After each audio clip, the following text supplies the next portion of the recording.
राजा हंस गए और हंस करके कहने लगे कि हे रानी, तुमको जो है हास्य करना बड़ा अच्छा लगता है, माने मजाक करना तुम्हें बड़ा अच्छा लगता है। तुमने तो मुझे डरा दिया। मैं समझ रहा था कि न मालूम दिन किस बात पर नाराजगी है। अरे इतनी छोटी सी बात है, तुम्हारी दोनों वरदानों की तो बात है। अरे मैंने 2 वरदान आपको दिए थे, तुमने मांगे नहीं, इसलिए मुझे भी याद नहीं रही, और इसी बात पर नाराजगी है तो 2 के 4 मांग मत लेऊ। अरे मैंने 2 वरदानों की बात कही थी, अब तुम 4 मांग। राजा को ये पता नहीं है कि महाराज ये 2 वरदानों में ही शरीर भी छोड़ना पड़ जाएगा, सारा जो है मामला नीचे से ऊपर हो जाएगा। ये बात राजा को मालूम है। राजा ने समझा कि कोई अच्छी चीज अपने मन की जो चाहने वाली वस्तु मांगेगी राजा। ये क्या मालूम थी कि इतने बड़े गुरु की पढ़ाई हुई है। राजा ने कह दिया कि जो तुम्हें अच्छा लगे मांग सको, मांग लो। और ऐसा कहते हुए महाराज दशरथ जी अपने वंश की प्रशंसा करने लगे। हे रानी, हमारा जो वंश है ना, रघुवंश, वो कैसा है? हाँ रघो को लोरी तू सादावा जानी आई,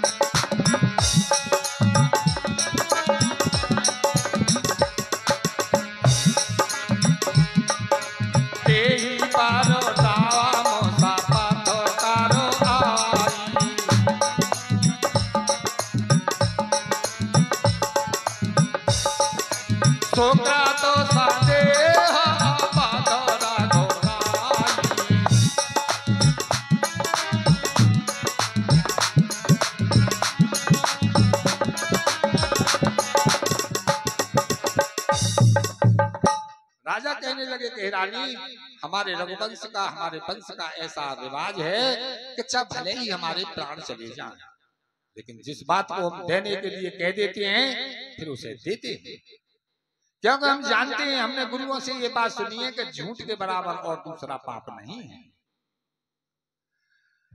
और फिर हे रानी, राम जी की सौगंध मेरे मुख से निकल गई, और राम को तो तुम समझती हो कि मैंने जितने भी पुण्य किए ना अनेक जन्मों में, उन सारे पुण्यों का फल है ये राम जो है, और मैं राम जी की सौगंध उठा चुका हूं, इसलिए जो तुम्हें अच्छा लगे मांग लो। भोलेनाथ कहते हैं कि हे भवानी, जैसे ही राजा ने मांगने की बात कही तो समझी बैठी हो गई, और उसने ये बात कही कि महाराज,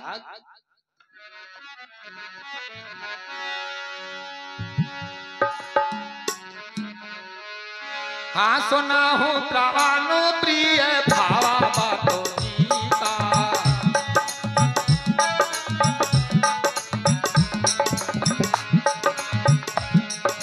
देहो एक बार भारताई सीता,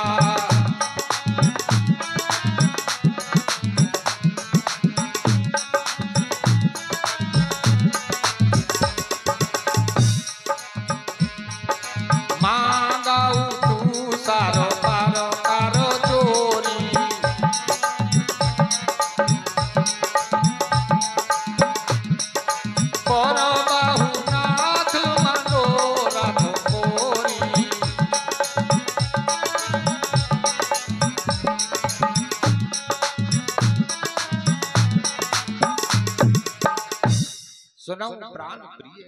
रानी ने मांगा कि महाराज, हे प्राण प्रिय, जो मेरे मन को अच्छा लग रहा है मैं उस वरदान को आपसे मांग रही हूँ। राजा ने कहा कि मांगो। तो पहले वरदान में मांग लिया कि देव एक बार भरत टीका।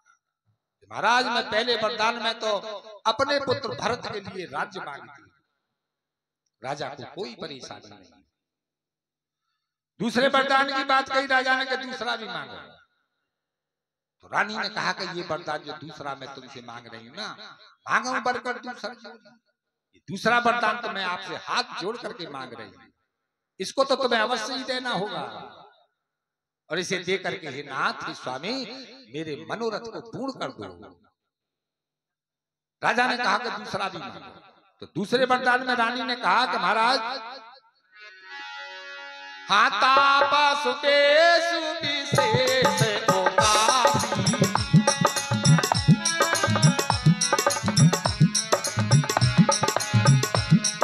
चौथे परशुराम बनवासी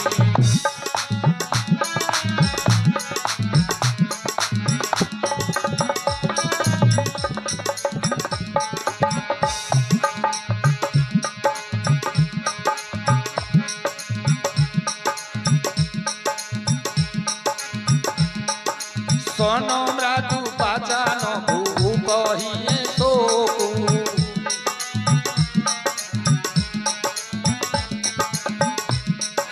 शशिकर छुआ तू पिताल जे मको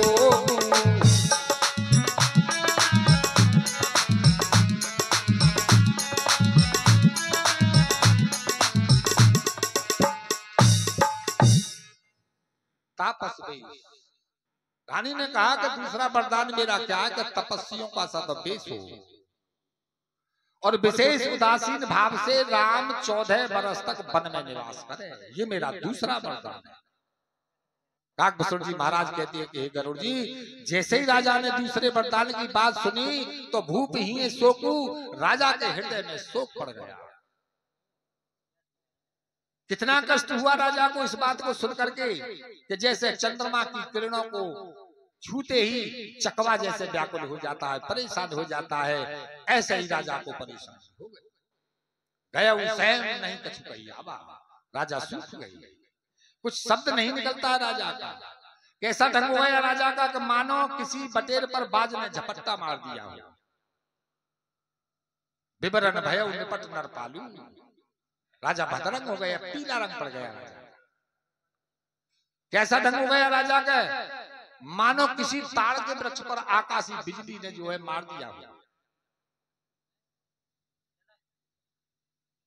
अब तो राजा जो है बहुत परेशान होकर के उन्होंने अपने दोनों हाथों से अपने नेत्रों को बंद करके राजा वहीं बैठे और राजा के ये शब्द निकले मुख से, कबने अवसर का भय गया नारी विश्वास। ऐसे मौके पर और ये क्या हो गया, मैंने घोषणा कर दी है कल राम को राजा बनाने की, अब उसको उस बात को मुझे बल देना पड़ेगा। क्या होगा ऐसे सुंदर अवसर पर, और ये क्या गड़बड़ी हो गई। ऐसा मालूम पड़ता है कि आज से स्त्रियों का विश्वास समाप्त हो गया, क्योंकि जोग सिद्धि फल समय जिम, मानो जैसे किसी सन्यासी ने जीवन भर भजन किया हो और उसे यदि भगवान का दर्शन होने वाला हो और उसी मौके पर उसे अविद्या व्याप जाए, रे के कहीं परमात्मा ना आए, तो फिर वो परमात्मा जो दर्शन देने के लिए आ रहे थे ना, लौट जाते, फिर दर्शन नहीं देते। तो मानो जैसे किसी सन्यासी ने जीवन भर भजन किया और वो परमात्मा तभी दर्शन देने वाला था, तभी उसे अज्ञान व्याप गया। महाराज कह रहे हैं कि मेरे तो साथ में ऐसा ही हुआ है। अरे मेरे तो आनंद का समय था, मैं तो इसलिए राम को युवराज पद दे रहा था कि ये राम राज्य के कार्य को देखेगा और मैं भगवान का भजन करूंगा। ये तो गड़बड़ी हो गई। याज्ञवल्क्य मुनि कहते हैं कि भरद्वाज, राजा मन ही मन झीक रहे, देख को भात कुमत मन माखा। रानी ने जब राजा की हालत देखी तो क्रोध में भर गई, तमतमा गई और कहने लगी कि भरत तुम्हारा पुत्र नहीं है जो तुम इस तरह से शोक कर रहे हो। क्या मैं तुम्हारी रानी नहीं हूं, मुझे मोल लेकर के आई हो? ऐसे वचन जब रानी के सुने तो राजा के हृदय में बाण जैसे लगे और कह दिया रानी ने कि तुम संभल करके क्यों नहीं बोलते हो? अब तक तो इतनी बड़ी बड़ी बातें कर रहे थे कि रक्त रीत सदा चली आई और अब स्त्रियों की भांति रोने के लिए बैठ गए हो। याज्ञवल्क्य मुनि कहते हैं कि भरद्वाज, राजा से कोई उत्तर नहीं बनता। अब तो रानी बड़ों बूढ़ों की भी नाम लेकर के बखान करने लगी कि तुम स्त्रियों की भांति रो रहे हो और तुम्हारे बुजुर्ग कैसे थे?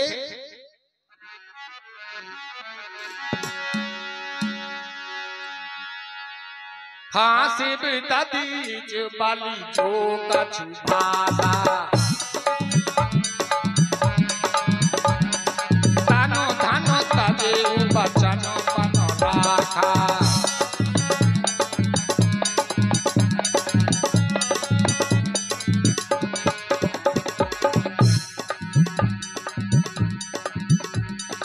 बाकी कटु बचन कहे तो के मानव लोन जरे पर दे मंगल भवन मंगल हारी मंगल भवन मंगल हारी प्रभु तो दशरथ अजर बिहारी प्रभु तो दशरथ अजर बिहारी।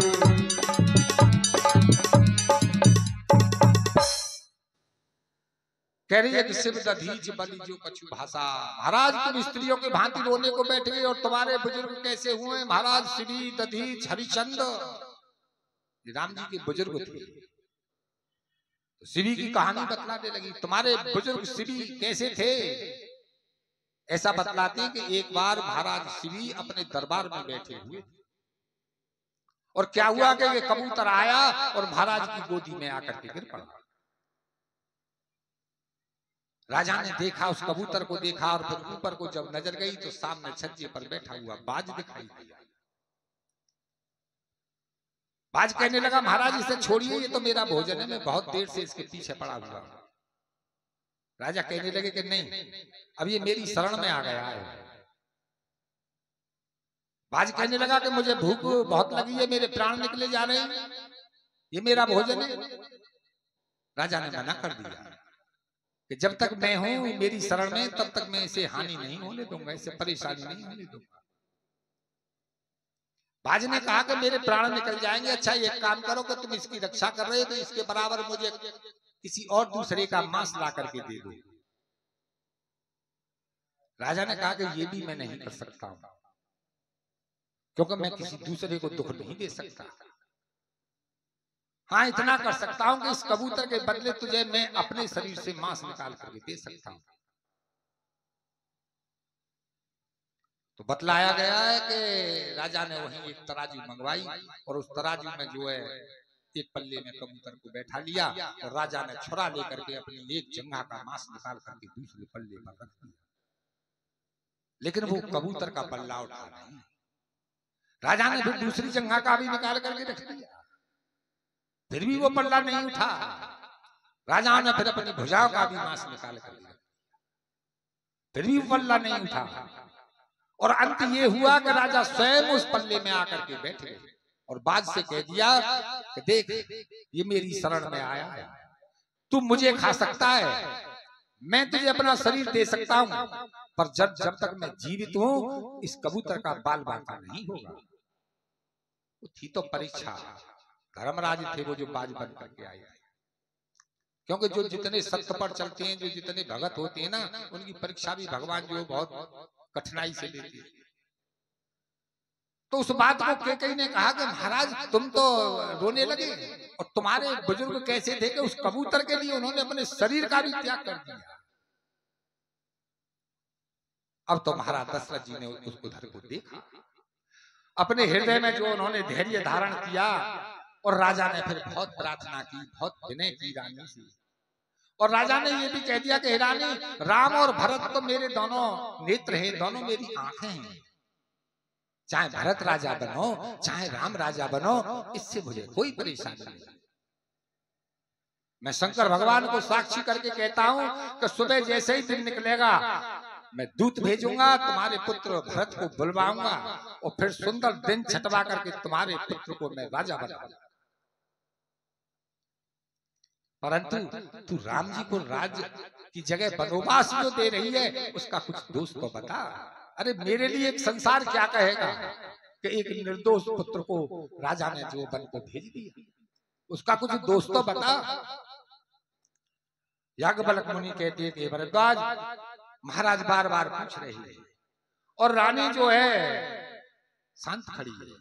राजा ने अपने हृदय की बात कह दी कि हे रानी देख जिए मीन बर्बाद विहीना, मछली भले ही बिना जल के जी जाए, परंतु जीवन मोर रामाधीना, मेरा जो जीवन है वो राम के अधीन है। राम जब तक मेरे सामने रहेगा, मेरे पास रहेगा, तब तक तो मैं जीवित रहूंगा, और जैसे ही राम मुझसे दूर हो जाएगा तो मैं बच नहीं पाऊंगा। लेकिन उसने कोई उत्तर नहीं दिया, रानी शांत खड़ी रही। महाराज दशरथ जी कह रहे हैं कि रानी राम तो साधु है, हमारे जो शत्रु है ना वो भी राम को साधु कहते हैं, राम की बढ़ाई करते हैं, तो थोड़ा दोष तो बता उसका कि दोष क्या है। और जैसे ही राम जी को साधु कहा तो महाराज चिढ़ गई और कहने लगी कि राम तो साधु है, तुम परम साधु हो, तुम बहुत बड़े साधु हो, अब मैं तुम्हारी बातों में आने वाली नहीं हूं महाराज। और ऐसा कहकर के क्रोध बढ़ गया और उसने अपना निश्चय सुना दिया कि सुन लीजिए महाराज कान खोल करके, यदि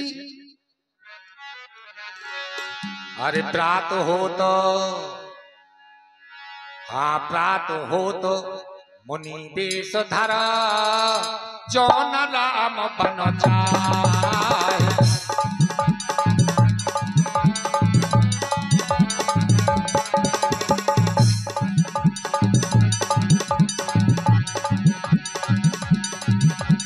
मोर मरन और अजस नप समझिए मन माहे, सियावर राम जय जय राम, अवध पत राम जय जय राम, सियापत राम जय जय राम, अवध पत राम जय जय राम। मंगल भवन मंगल हारी, मंगल भवन अमंगल हारी, प्रभु सुत दशरथ अजर बिहारी, प्रभु दशरथ अजर बिहारी, श्री राधे गोपाल भज मन श्री राधे, श्री राधे गोपाल भज मन श्री राधे, श्री राधे गोपाल भज मन श्री राधे। होत प्रात रानी ने निश्चय सुना दिया कि राजन सुन लो कान खोल करके, कि जैसे ही सुबह को दिन निकले और दिन निकलते ही यदि मुनियों का सा महात्माओं का सा वेश बना करके राम बन को न गया तो क्या होगा कि मोर मरन, मैं मर जाऊंगा, हाँ तो हत्या कर लूंगी और आपका अपयश हो जाएगा इस संसार में। इसलिए हे राजन अब तुम अपने मन में अच्छी तरह से विचार करके देख लो। याज्ञवल्क्य मुनि कहते हैं कि हे भरद्वाज अब तो राजा को बात जची है, ये नहीं मानेगी। इसका मतलब ये है कि तिये मिस नीच शीश पर नाची, राजा विचार कर रहे हैं कि इस स्त्री के बहाने से मेरी मौत मेरे सिर पर नाच रही है। अंत में क्या किया, मरता और क्या न करता। राजा ने रानी के पैरों को पकड़ लिया और बहुत तरह से समझाया कि हे रानी तू हमारे सूर्य वंश रूपी वृक्ष के लिए कुल्हाड़ी मत बन। राजा ने कह दिया कि मांग माथ अबई तो दे। हे रानी तू कह तो सही, तू मेरा मस्तक मांग दे, अभी दे दूंगा, परंतु राम के विरह में तू मुझे मत मार। किसी भी तरह से तू राम को यहां रख ले, नहीं तो मेरी छाती जीवन भर चलती रहे। शंकर भगवान कह रहे हैं कि हे भवानी देखी व्याध असाध नृप। राजा ने उस व्याधि को माने बीमारी को असाध्य देख लिया कि ये बीमारी ठीक होने वाली नहीं। तो राजा जो है बड़े दुख भरे वचन कहते हुए और मूर्छित होकर के पृथ्वी पर गिर पड़े।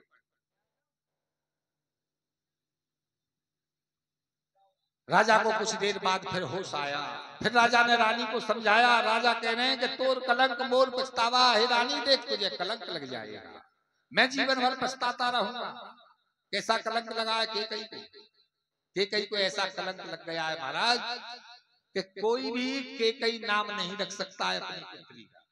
उसने अपने नाम को इतना कलंकित कर दिया। तो महाराज दशरथ जी कह रहे हैं कि तोर कलंक मोर पछतावा। रानी तेरे नाम को कलंक लग जाएगा और मैं जीवन भर पछताता रहूंगा। अब तू जो तुझे अच्छा लगे तू कर ले। रानी नहीं मानी तो राजा ने कह दिया कि अब तू मेरी बात नहीं मान रही है तो एक काम कर कि तू अब मेरे नेत्रों की दृष्टि से दूर चली जा। ऐसा कह करके महाराज दशरथ जी फिर अचेत अवस्था में चले गए, मूर्छित हो गए। सुबह को दिन निकलने वाला था, पूरी रात झीका झीकी में निकल गई। सुबह को दिन निकलने वाला था। महाराज दशरथ जी जो ब्रह्म मुहूर्त में 4 बजे जगा करते थे, आज उन्हें 7 बज गए, सूर्य निकल आया। लेकिन महाराज दशरथ जी अभी उस भवन से बाहर नहीं आए और नगर के लोग सब उनके दरवाजे पर इकट्ठे हो गए। पूरा नगर इकट्ठा हो गया है कि आज राम को राज तिलक होगा, आनंद होगा। सुमंत्र जी को भेजा गया कि सुमंत्र जी देखो तो सही महाराज को आज क्या बात हो गई है, कैसे नहीं जगी अभी तक। सुमंत्र जी महाराज गए, राजा की जाकर के हालत देखी, रानी से पूछा कि क्या बात है महाराज को, क्या परेशानी है। तो रानी ने कह दिया कि इस बात को तो मैं नहीं जानती हूँ कि क्या परेशानी है इन्हें, इतनी बात जरूर जानती हूँ कि इनको पूरी रात निकल गई है, बस इतना ही बोल रहे हैं कि राम राम राम, यही शब्द इनके मुंह से निकल रहा है। इसलिए सुमंत्र तुम एक काम करो कि राम जी को लिवा करके ले आओ और वो ही आकर के इनसे कुशलता पूछ लेंगे। याज्ञवल्क्य मुनि कह रहे हैं हे भरद्वाज, अब तो राम जी के पास सुमंत्र जी महाराज गए, राम जी को लेकर के आए और राम जी ने आकर के जब अपने पिताजी को प्रणाम किया तो राजा ने अचेत अवस्था में थोड़े से नेत्रों को खोल करके राम जी की तरफ देखा और फिर राजा मूर्छित हो गए। भगवान श्री राम जी ने माता कैकेयी से पूछा कि हे माता क्या बात है। सब प्रसंग रघुपति सुनाई, कठोर हृदय कर दिया उसके कई ने और कठोर हृदय करके राम जी को सारा समाचार कह करके सुना दिया। अरे कि राम, बात क्या, छोटी सी बात है, मेरे 2 वरदान तुम्हारे पिता के पास रखे थे, आज मैंने उनको मांग लिया है, इसीलिए इनकी ऐसी दशा हो गई है। जब राम जी को सारी बात समझ में आई तो भगवान श्री राम जी मुस्कुराने लगे, उनके हृदय में आनंद भर गया और अपनी माँ कैकेयी से कह रहे भगवान श्री राम जी की माता, ये तो तुमने बड़ा अच्छा किया है, क्योंकि मैंने गुरुओं से ऐसी बात सुनी है। कैसी?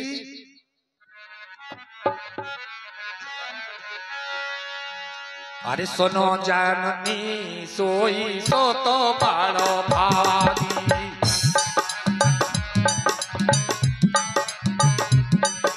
सुनो जननी सोई सो तो बड़ो भागी, जो पे तो माँ तो बचन अनुरागी,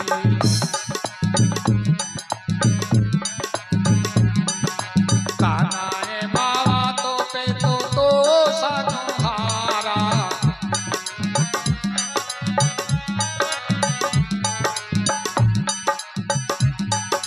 तोरो लाभ जाने न सकलो संसारा।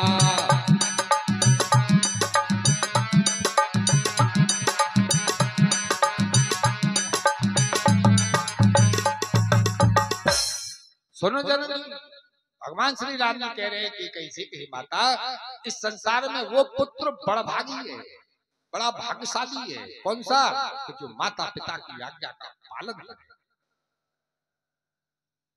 ऐसा तो पुत्र संसार में दुर्लभ है। और तुमने मेरे लिए 14 वर्ष का जो वन मांगा है ना, मेरा बड़ा लाभ किया है तुमने। क्या लाभ किया है कि मुनिगण मिलन विशेष वन। हे माता, जब मैं 14 वर्ष वन में रहूंगा तो 14 वर्ष तक मैं ऋषि मुनियों से मिलता रहूंगा, उनसे मुझे ज्ञान मिलेगा, मेरा कल्याण होगा। इसलिए हे माता, सब तरह से तुमने मेरा भला कर दिया है। और तेई में पितु आयस बहुरो सम्मत जननी तोरो। हे माता, पिता की आज्ञा है और उसमें भी तुम्हारी सम्मति है, इससे ज्यादा और सुंदर बात मेरे लिए और क्या होगी। और फिर इससे भी आगे भगवान श्री राम जी कह रहे हैं कि माता, इससे ज्यादा मुझे और ज्यादा अच्छी बात ये रहेगी कि भरत जो है ना, वो मुझे अपने प्राणों के समान प्रिय है, वो राजा बनेगा। जो मेरा सबसे प्रिय है वो राजा बनेगा। मेरा जो है महात्मा से, ऋषि मुनियों से मेरा सत्संग रहेगा। कि माता, आप धन्य हैं, आपने तो आनंद कर दिया। अब मैं जाता हूं अपनी माता के पास, उनसे आज्ञा लेकर के फिर तुम्हारे पास आऊंगा और तुम्हारी आज्ञा लेकर के मैं सीधा वन को चला जाऊंगा।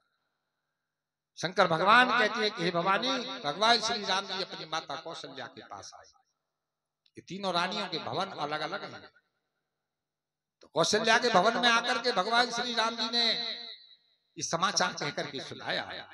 माता बड़ी प्रसन्न हुई कि आज मेरे बेटे को राज तिलक होगा। तो कहा कि बेटा स्नान कर ले, कुछ मिष्टान खा ले, क्योंकि आज तुम्हें राज तिलक होना है। तब तो भगवान बोल पड़े और कहने लगे कि माता, मुझे अयोध्या का नहीं, पिताजी ने मुझे 14 वर्ष का वन का राजा बनाया है, मैं वन को जाऊंगा। इस बात को सुनकर के माता को बड़ी परेशानी हुई। माता ने जब सारी बात सुनी तो समझाने लगी कि बेटा, वैसे तो तू मेरा पुत्र है, पुत्र पर माता का अधिकार ज्यादा होता है। पुत्र पर माता का अधिकार ज्यादा है पिता से। तो कह रही है कि वैसे तो मेरा अधिकार ज्यादा है, मैं रोक सकती हूँ तुमने, लेकिन गड़बड़ी हो जाएगी कि बंधुओं का विरोधी माने भाई भाइयों में भी तुम में जो है मनमुटाव हो जाएगा और तुम्हारा धर्म भी बिगड़ जाएगा, पिता की आज्ञा का उल्लंघन हो जाएगा। इसलिए मैं तुम्हें रोक तो लेती, यदि पिता की ही आज्ञा होती तो मैं तुम्हें रोक लेती, और यदि कैकेयी की भी, वो भी तुम्हारी माता है, उसकी भी यदि आज्ञा है तो फिर मैं आशीर्वाद देती हूँ कि जिस वन में तुम रहोगे वो वन सैकड़ों अयोध्याओं के समान हो जाएगा। निश्चित हो गई, माता ने आज्ञा दे दी। और ये समाचार सीता जी ने भी सुन लिया, और जैसे ही सीता जी ने ये समाचार सुना तो सीता जी भी प्रभु श्री राम जी के साथ वन चलने को तैयार हो गए। भगवान विचार करने लगे और विचार करके सीता जी को समझाया कि सीता देखो, तुम मेरे साथ वन मत चलो। क्यों? मैं तुम्हें समझा रहा हूं, आपन मोर नीक जो चाहे हो। राम जी कह रहे हैं कि यदि तुम मेरा और अपना दोनों का भला चाहती हो तो वचन हमारा मान ग्रह रहो, हमारे वचनों को मानो, घर पर ही रहो। दो फायदा मिलेंगे तुम्हें, क्या? आयस मोर, मेरी आज्ञा का पालन हो जाएगा, और सासू सेवकाई, ये जो सासू माता है तुम्हारी, इनकी सेवा करने को तुम्हें मिले। इसलिए हे भामिनी, हर तरह से तुम्हारी घर रहने में भलाई है। परंतु सीता जी ने अभी जो है वन चलने की बात रखी, तो भगवान श्री राम जी समझाने लगे, हे सीता, मैं जिस वन में रहूंगा ना वो वन बड़ा भयंकर है, कानन कठिन भयंकर भारी, घोर घाम हिम, माने वहां गर्मी का सामना करना पड़ेगा, ठंड का सामना करना पड़ेगा, हवाओं का सामना करना पड़ेगा। लागई अति पहाड़ कर पानी जो उस पहाड़ में बड़ा ठंडा मिलेगा वो पिया भी नहीं जाएगा। और हे सीता, नर आहार रजनी चरचर है, ऐसे राक्षस भी रहते हैं उस वन में कि जो मनुष्यों का भोजन कर जाते हैं, खा जाते हैं। सीता जी शांत सुन रही है। राम जी कह रहे हैं कि हे सीता, वो जो वन है ना वो ऐसा भयानक है, कैसा?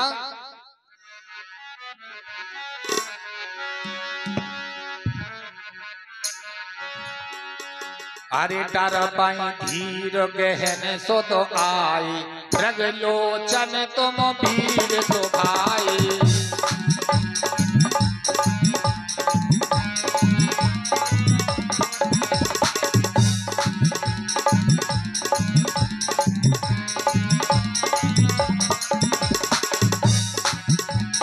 हंस का बनो तुम नहीं बनो जो,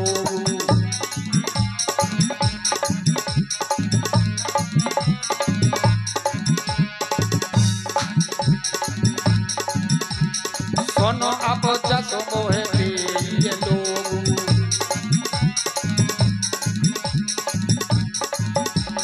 मंगल भवन मंगल हारी, प्रभु तो दशरथ अधीर बिहारी। मंगल भवन अमंगल हारी, प्रभु सो दशरथ अजर बिहारी।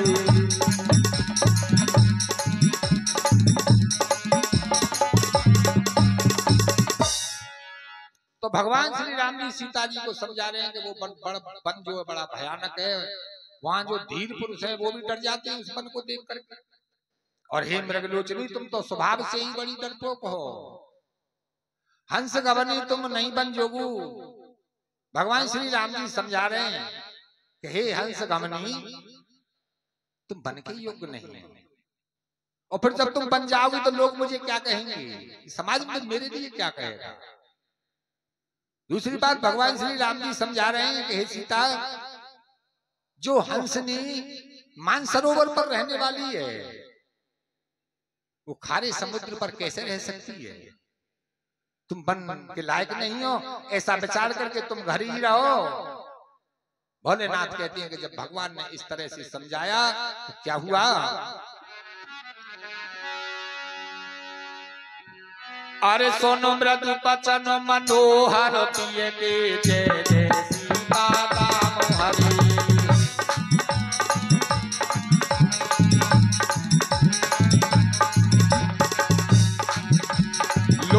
नयन ललित भरे जल सिय के जय जय राधे श्याम हरे।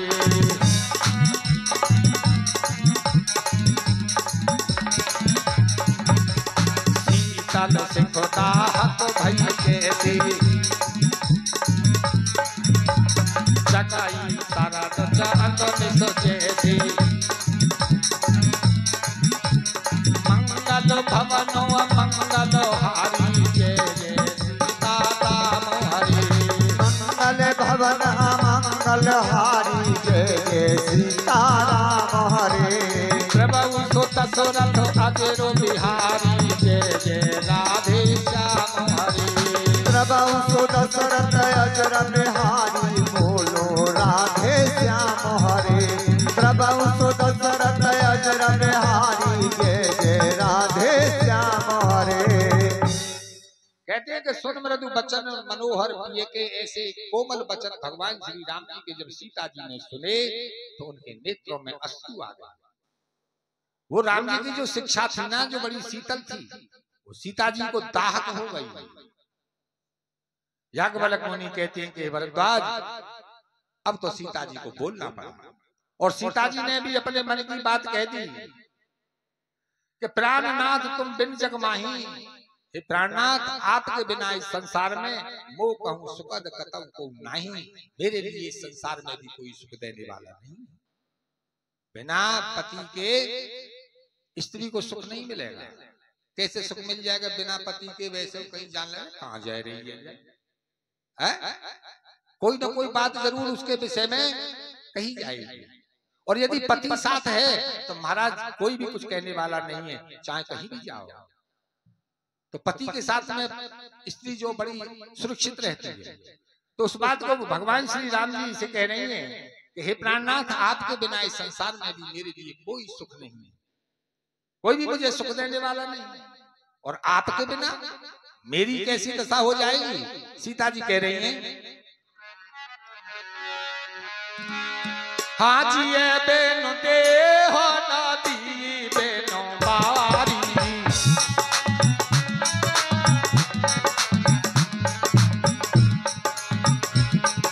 तैसे ही नाथ पुरुषो बेनो नारी।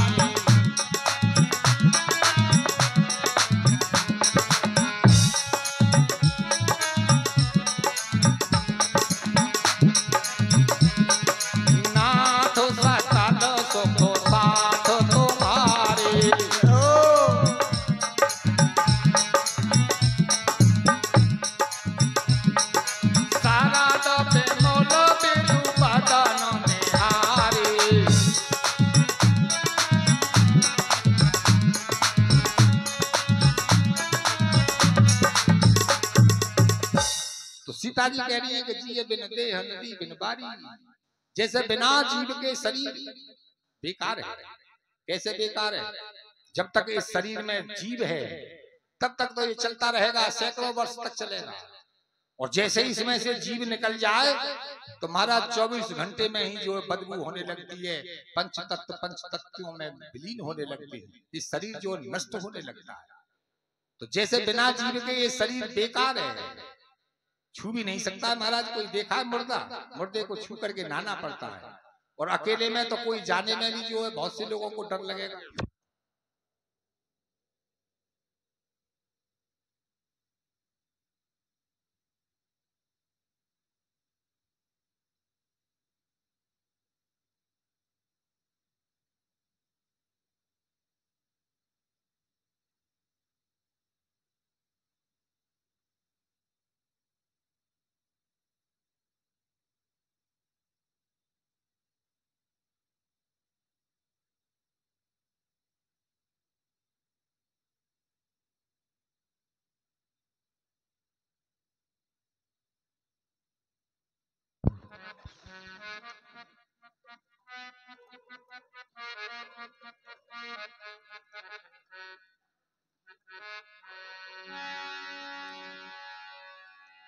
बोलिए शंकर भगवान की जय।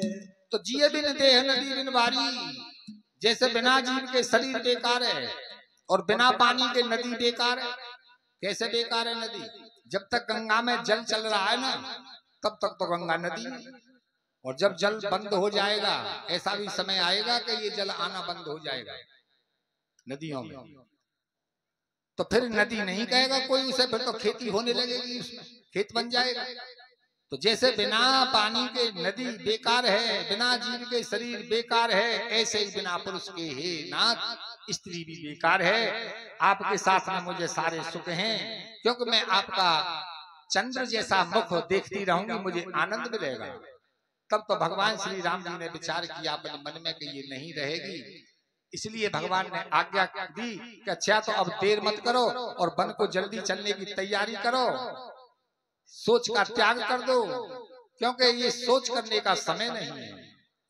कागभूषण जी महाराज कह रहे हैं कि हे गरुड़ जी, अब तो सीता जी भी तैयार हो गई भगवान श्री राम जी के साथ चलने के लिए। और अब ये समाचार लक्ष्मण जी ने सुना, क्या हुआ? हाँ, लक्ष्मण समाचार सब पाए, जय जय सीता राम हरे। व्याकुल बिलख बदन उठ धाये, जय जय राधे श्याम हरे।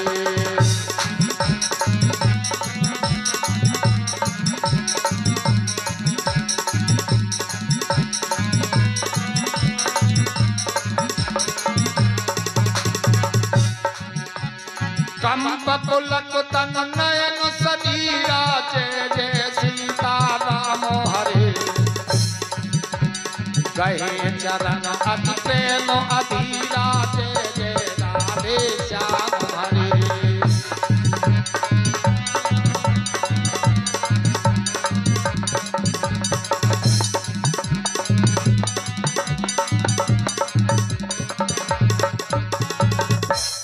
समाचार जैसे ही लक्ष्मण जी ने इस समाचार को सुना तो रोते हुए बिलखते हुए भगवान श्री राम जी के पास आ गए। हृदय कांप रहा है, शरीर कांप रहा है लक्ष्मण जी का, नेत्रों से अश्रु गिर रहे हैं, और आकर के भगवान के चरणों को पकड़ लिया, और चरणों को पकड़ करके प्रणाम करके उनके सामने हाथ जोड़ करके लक्ष्मण जी खड़े हो गए। याज्ञवल्क्य मुनि कह रहे हैं, हे भरद्वाज, भगवान ने अब तो बहुत समझाया लक्ष्मण को कि हे लक्ष्मण देखो, मुझे वन जाना है, तुम मेरे साथ वन चलने की मत ठानो, क्योंकि भरत और शत्रुघ्न इस समय घर पर नहीं है, और पिता वृद्ध हैं, हमारे बुढ़े हैं, उनसे कार्य नहीं होता है, राज्य कार्य, उनके पास रहना कोई जरूरी है। इसलिए मैं तुम्हें पिताजी के हित के लिए आपको यहीं छोड़ना चाहता हूँ। भगवान श्री राम जी ने लक्ष्मण जी को बहुत समझाया, तो लक्ष्मण जी ने कह दिया कि महाराज, ये जो उपदेश आपने मुझे दिया है ना, ये उपदेश तो उनको देना चाहिए, किनको? कि जिन्हें सुगति अच्छी हो, संपत्ति अच्छी लगती हो, उनके लिए ये उपदेश देना है। मैं तो हर तरह से आपका ही सेवक हूँ, मैं माता पिता और गुरु किसी को नहीं जानता हूँ आपके अलावा, इसलिए आप मुझे अपने साथ रखिए। जब ज्यादा आग्रह किया लक्ष्मण जी ने, तो राम जी ने कह दिया कि अच्छा तुम मेरे साथ वन चलना चाहते हो तो एक काम करो कि अपनी माता सुमित्रा के पास जाकर के उनसे आज्ञा ले आओ। लक्ष्मण जी तुरंत ही अपनी माता सुमित्रा के पास गए, जाकर के सारा समाचार सुनाया। अब तो माता सुमित्रा बड़ी प्रसन्न हुई कि मेरा पुत्र राम जी के साथ जाने के लिए तैयार है। आनंद हो गया सुमित्रा जी को, और सुमित्रा जी अपने पुत्र से कहने लगी कि बेटा, मैंने गुरुओं से और शास्त्रों से ऐसी बात सुनी है कि इस संसार में वही स्त्री पुत्रवती है। कौन सी? हाँ, पुत्रवती जुवती जग सोई, जय जय सीता राम हरे।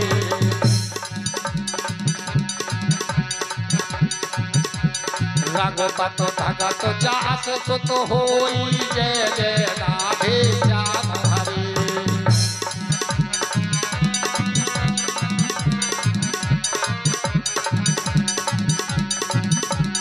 नतरो बाजू थली बाजू पियानी, जय जय सीता राम हरे। राम विमुख सुतते हित जानी, जय जय राधे श्याम हरे।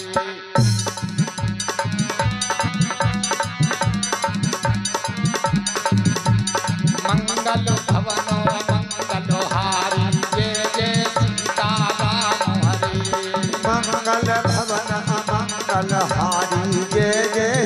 सीताराम हरे। प्रभु सो दशरथ अजर बिहारी जय जय राधे श्याम हरे। प्रभु सो दशरथ अजर बिहारी जय जय राधे श्याम हरे। प्रभु सो दशरथ अजर बिहारी जय जय राधे श्याम हरे। पुत्रवती जुवती जग सोई। सुमित्रा जी कह रही है कि बेटा इस संसार में वही स्त्री पुत्रवती कहलाने के योग्य है। कौन सी? कि जिसका पुत्र भगवान की भक्ति करने में लगा है। अब लगे कैसे इस बात को तो माता ही समझाएंगे। तभी तो पुत्र जो है भगवान की भक्ति करेगा जब माता उसे भक्ति बतलाएगी। है सबसे पहला गुरु जो है वो माँ है, दूसरा गुरु है पिता। तो माताओं को समझाना चाहिए बच्चे को पहले शुरू से ही ऐसी लाइन में डाला कि थोड़ा भगवान का पूजा पाठ भजन इत्यादि में लग जाए। अब जब माता खुद ही नहीं कर पाती हैं और तो फिर बताएंगी कैसे कैसे बच्चों को जो है इस मार्ग पर चलाएंगे। रामचरितमानस में कोई भी बात छुपी हुई नहीं है। माता पिता बालकन बुलावई और उदर भरे सोई नीति सिखावे। कलयुग है ये। कलयुग में माता पिता अपने बच्चों को कैसी शिक्षा देंगे? पेट भरने वाली।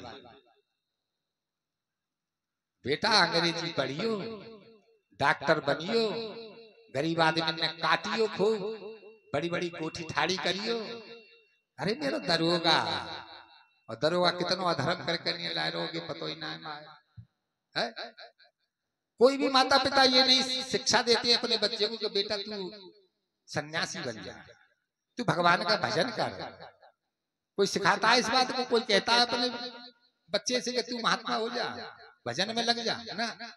बहुत बड़ो पैसा वारो बनियो, बाबू बने, कलेक्टर बने, बेईमानी करे, खूब खूब अच्छो जो चोर के जावे। इस शिक्षा को देते हैं कलयुग में, लेकिन इस शिक्षा से काम नहीं चलेगा। रामचरितमानस कह रही है क्या कि पुत्रवती जुवती जग सोई। वही स्त्री पुत्रवती कहलाने के योग्य है कि जो अपने पुत्र को, अपनी संतान को भगवान की भक्ति में लगा दे, पूजा में, पाठ में, है बुजुर्गों की सेवा में, इसमें लगा दे। न तरो बांझ भली। यदि वो ऐसा नहीं कर पाती है तो इससे तो फिर वो बांझ रहती ना, तो ही ठीक थी। बाद बियानी पशु ब्याते हैं हमारे यहाँ, माताएं तो जनती हैं और ब्याते कौन है? पशु। माताएं जनती हैं, जननी हैं। तो बात बियानी, यदि उसने अपने पुत्र को भगवान की भक्ति नहीं सिखाई है, उसका पुत्र भगवान का भक्त नहीं है, तो बात बियानी में तो पशु रही, ब्याई, पशु वृत्ति की रही। और फिर ऐसे पुत्र से बड़ा जो घमंड रखती है, बड़ी आशा रखती है कि बढ़िया ने मेरी सेवा करेगा। जब भगवान की भक्ति नहीं सिखाई है तो फिर सेवा कैसे कर देगा? सेवा भी वही करेगा जो भगवान की भक्ति करेगा, पूजा में लगा होगा, पाठ में लगा होगा, धर्म में लगा होगा, वही माता पिता की सेवा करेगा। और ज्यादा बड़ा धनवान है वो और तुमने बाबू धर्म ना सिखाए हो तो क्या करेगा अंत में? ऐसे हुए ऐसे अस्पताल है कि भर्ती करवाया में माँ अपन ने और छोड़िया में अपने घर आ जा में। एक तो बुढ़े आदमी वो तो रोए पड़े दिल्ली में, वो कोई बड़े पद से रिटायर थे, तो हम गए, वो बैठे थे वहां, ऐसी बात चल गई सत्संग की, तो वो रो पड़े। मैंने क्या हुआ? अरे पंडित जी मुझ पे बहुत बड़ी गलती है। मैंने क्या हो गया? कि मेरे पिताजी बीमार हो गए थे और उसने दिल्ली में जन कौन सा वो अस्पताल बतलाया कि मैं वहां जो है उन्हें भर्ती कराया। डॉक्टरों ने कह दिया कि तुम यहाँ क्या करोगे, जाओ अपने घर। मैं चला आया, 2-3 दिन पीछे फोन आया कि वो तो खत्म हो गए। अंत समय में मैं उनके पास नहीं रह सका और आज तक मुझे वो चोट जो है मेरे हृदय पर लगी हुई है। अब पछताने से क्या होता है, वो तो समय निकल गया। माता पिता की सेवा करनी चाहिए। तो कहने का मतलब ये है कि वही सेवा करेगा माता पिता की, छोड़ेगा ही नहीं। भगवान का भक्त है, जिसको भक्ति सिखाई है। अरे कम से कम और ज्यादा कुछ नहीं सिखाती तो खाना ही सिखा दो। मैं तो पूछ लूँ काई तो बहुत गेम है कि गुरु मंत्र दे दे गुरु जी हमें हुए, मैंने गुरु मंत्र तो वेदंग पहले नौ बता तो पर रोटी खानी आवे, रोटी खाने का भी भोजन खाने का भी तरीका होता है। ये ना कि आयो और एकदम लग गए, नहीं, पहले जैसे ही भोजन आए तो भगवान का आए। ये अन्न जो है हम पैदा नहीं कर सकते हैं भगवान की सत्ता के बिना। जितने भी हमारे ये खाद्य पदार्थ है ना, हम पैदा नहीं कर सकते, ये परमात्मा पैदा कर रहा है। गीता में स्पष्ट लिखा हुआ है कि जो मनुष्य मेरे लिए अर्पण न करके भोजन खाता है वो निश्चय ही चोर है, क्योंकि सब संपत्ति मेरी है और मेरी संपत्ति को मुझसे बिना पूछे ही खाता है। तो चोर नहीं है तो फिर और क्या है। इसलिए जब भी भोजन पाओ, जब भी कोई चीज अपने खाने पीने की खाओ, तभी उसे भगवान के लिए निवेदित कर दो। मंत्रों की जरूरत ना है, परमात्मा के ना के मंत्रंते ही बस में आगे, मंत्रंते ही मिलेंगे। मंत्रंते मिलते तो फिर तो पंडितन के ही होते हैं, वैसे वैसे तो फिर रह जाते नहीं। भगवान इतने मंत्र से प्रसन्न नहीं होते जितने श्रद्धा भगवान के प्रति जो है आश्रय, भगवान का आश्रय जो ले लेते हैं, जो उनके आश्रित रहते हैं। भगवान तो हाथ जोड़ने से ही प्रसन्न हो जाते हैं। सारे मंत्र जिसने भगवान के सामने इस तरह से हाथ जोड़ दिए ना, समझ लो उसने सारे मंत्र पढ़ दिए। पढ़े लिखो मंत्र ने कितने, और श्रद्धा है ना नबने की, मस्तक झुकाने की श्रद्धा है नहीं। पढ़ दे 1 लाख मंत्र पढ़ो, इतना भी लाभ नहीं होगा। बोलिए शंकर भगवान की जय। तो ज्यादा संस्कृत पढ़ने की जरूरत नहीं है। जब भी भोजन पाओ सबसे पहले भगवान के लिए समर्पित कर दो कि आइए प्रभु पाइए आपका प्रसाद है, और तब पाओ। देखो नेम करके देखो, बच्चों को ऐसा ही सिखाओ। देखो अपने घर में 40 दिन में 50 दिन में क्या अंतर आता है, लेकिन नहीं करती, आदत ही नहीं डाली है।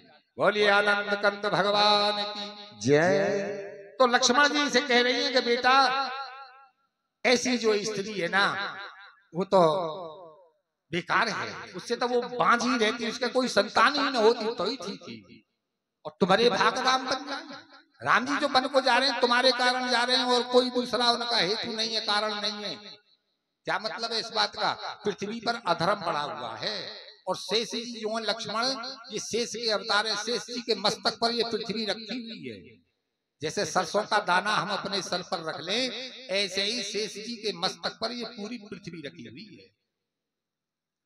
तो कह रहे हैं कि ये पृथ्वी पर भार बढ़ गया है लक्ष्मण, तुम शेष अवतार हो, तुम्हारे मस्तक पर बहुत भार बढ़ गया है, उसको हल्का करने के लिए ही राम जी बन को जा रहे हैं। इसलिए तुम जाओ, उनकी सेवा करो। और माता ने ऐसा उपदेश दिया अपने पुत्र लक्ष्मण को, ये कह दिया कि बेटा मुझे तब अच्छा लगेगा कब राम और सीता को कोई वन में परेशानी नहीं, वो प्रिय और परिजनों को भी भूल जाएं, उनकी ऐसी तुम्हें सेवा करनी है। सारे विकारों को त्याग करके तुम्हें भगवान श्री राम जी की पिता मान करके और माता सीता को माता मान करके तुम्हें सेवा करनी है। याज्ञवल्क्य मुनि कहते हैं कि भरद्वाज, अब तो भगवान श्री राम जी के पास लक्ष्मण जी पहुंचे, और ये तीनों राम लक्ष्मण सीता यहाँ से जो वन के लिए चल देते हैं। सबसे पहले निकल करके ये अपने गुरु वशिष्ठ जी महाराज के दरवाजे पर आए, और पहले वहीं गए जहाँ पिताजी थे। पिताजी के पास गए, पिताजी ने, वो तो अचेत अवस्था में थी, तो केकई ने पहले ही इंतजाम कर लिया था राम जी का और सीता जी का। मुनिपट भूषण भाजन आनी, और आगे धर बोली मृदुबानी। जैसे ही राम जी सीता लक्ष्मण पहुंचे तो केकई ने मुनियों के से वस्त्र मंगवाए और राम जी के सीता जी के आगे रख दिए। पहन दिया भगवान श्री राम जी ने, राजसी वस्त्रों को उतार दिया, मुनियों के से वस्त्रों को धारण करके, और ये तीनों यहाँ से जो है माता को और पिता को प्रणाम करके वन को चले। गुरु वशिष्ठ जी महाराज के दरवाजे पर आकर के खड़े हो गए। भगवान श्री राम जी के विरह में पूरा नगर, अरे भगवान को कौन छोड़ना चाहता है। और विचार कीजिए, जब भगवान का नाम ही समस्त संसार को पवित्र करता है तो फिर भगवान कैसे होंगे।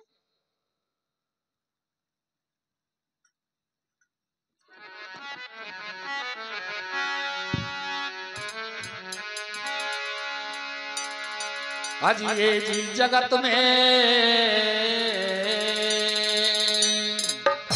ये राम नाम है सारो। आज ये जी जगत में राम नाम है सारो।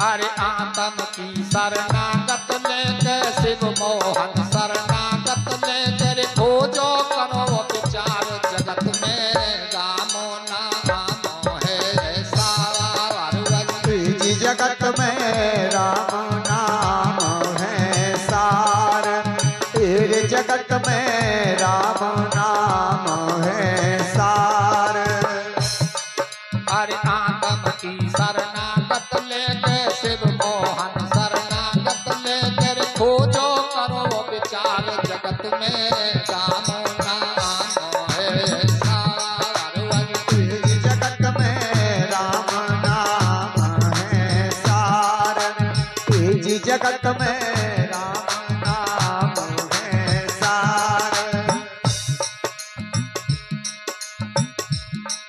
भगवान की प्राप्ति के दो मार्ग बतलाए, ज्ञान मार्ग और भक्ति मार्ग। संत पुरुष बतलाते हैं कि यदि ज्ञान मार्ग से उस परमात्मा की प्राप्ति चाहता है तो अपनी आत्मा की शरण हो जाए, और यदि भक्ति मार्ग से उस परमात्मा को चाहता है तो भोलेनाथ श्री राम कृष्ण की शरण में पहुंच जाए। दोनों मार्ग बतलाए। यदि भक्ति मार्ग से परमात्मा की प्राप्ति करनी है तो हमें अपनी वृत्ति कैसी बनानी होगी। अरे मोर मुकुट मुरली बारे धर्म में तुम्हारो ध्यान जगदम्बा अम्बा मेरे हृदय अंदर बैठो आन गुरु के चरणों पे धूल धरू मस्तक पायो ज्ञान गुरु के चरणों पे धूल धरू मस्तक पायो ज्ञान गुरु के चरणों पे धूल धरू पायो ज्ञान गुरु के चरणों पे धूल धर जैसे पायो ज्ञान। संसार असार सार मूर्ख जिन्हें मान रहे माया के धंधे में फंसे को मत मन में ठान रहे अभिमानी अचेत सोए हर को न पहचान रहे अभिमानी अचेत सोए हर को न पहचान रहे अभिमानी हर को ना पहचान रहे अभिमानी को देखो जो कि हर को ना पहचान रहे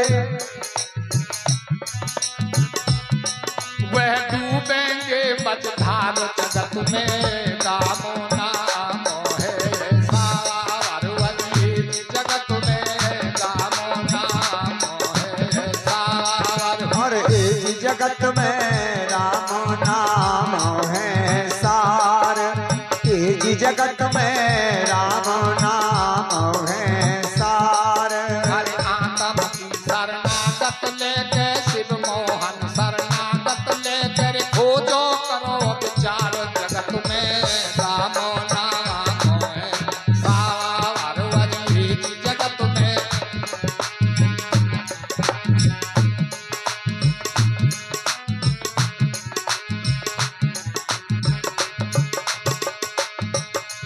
बोलिए आनंद कंद भगवान की जय। इस तरह से भगवान श्री राम जी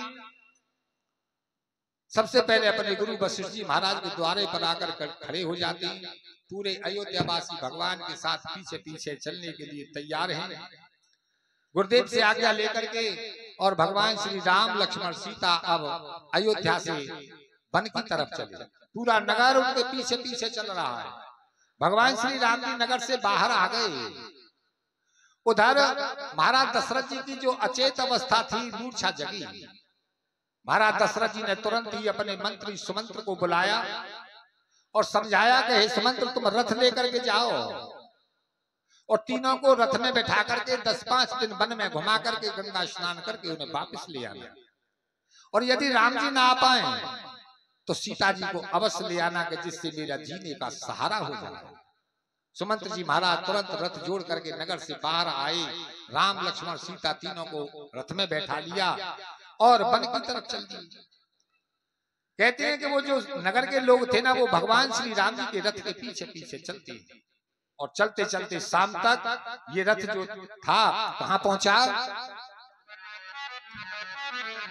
अरे बालक व्रत बिहाय गृह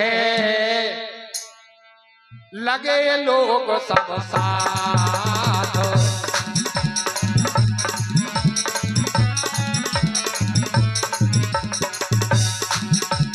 तमसा तीर निवास किए प्रथम दिवस रघुनाथ सियावर राम जय जय राम अवधूत राम जय जय राम। सियापत राम जय जय राम अवधपत राम जय जय राम।